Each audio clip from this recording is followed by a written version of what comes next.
Turning overseas now, the death toll from Ecuador's biggest earthquake for nearly 40 years has soared to at least 245. The magnitude 7.8 quake has destroyed fishing ports and coastal towns in the South American nation, and a state of emergency has been declared in 6 provinces. Anne Barker reports.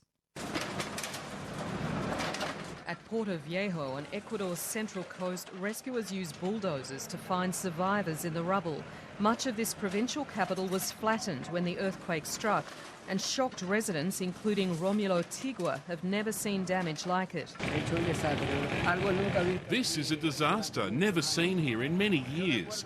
I remember 20 years ago there was one 5.6 magnitude, but it doesn't compare to this. It's truly disastrous, something to remember your whole life. No one believes it yet. Across Ecuador, the earthquake has caused devastation. Fishing ports and coastal towns have been worst hit. At Pedernales, a coastal tourist town, this woman is losing hope of finding her nephew alive. There's no sign if he's dead or alive. Where was he, a reporter asks. He was there, some other people were shopping. I don't know. His mum is desperate. I understand her. May God save my family at least. Everything was lost, but I think the little nephew was inside. Others escaped with seconds to spare. Further up the coast, Nelly Intriago was shopping when the earthquake struck. I was in Atacamas shopping. My daughter was home and she was almost trapped, but her husband managed to get to her and get her out. Once they managed to get out, the house came down. I found my house like this. What am I going to do? Cry, that's all. Now we are on the street, left with nothing. Ecuador's President Rafael Correa has cancelled a trip to Europe and flown home to survey the damage. As the death toll mounts, thousands more are now homeless. Some have packed up their belongings to find shelter elsewhere. But buckled roads in many towns have made it impossible to leave. Authorities say there have been more than 160 aftershocks since the quake first hit. Rescue authorities are sending tents, food and water to the worst hit areas.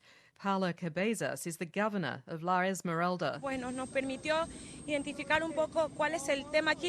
overflight we did, the armed forces did, allowed us to identify the damage. Chumanga is without a doubt the town that has been most affected. Almost 90% of the houses are affected.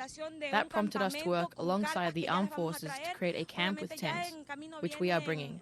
Water and food is on its way, sent by the Ministry of Economic and Social Inclusion. The idea is to have all the people in a safe place. Aid agencies around the world are already mobilising to send assistance.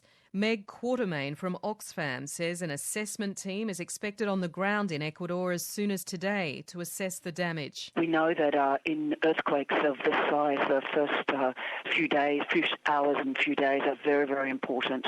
So we are sending an assessment team to be able to work out what's happening on the ground. Some of the area that has been affected by the earthquake is quite remote and quite mountainous.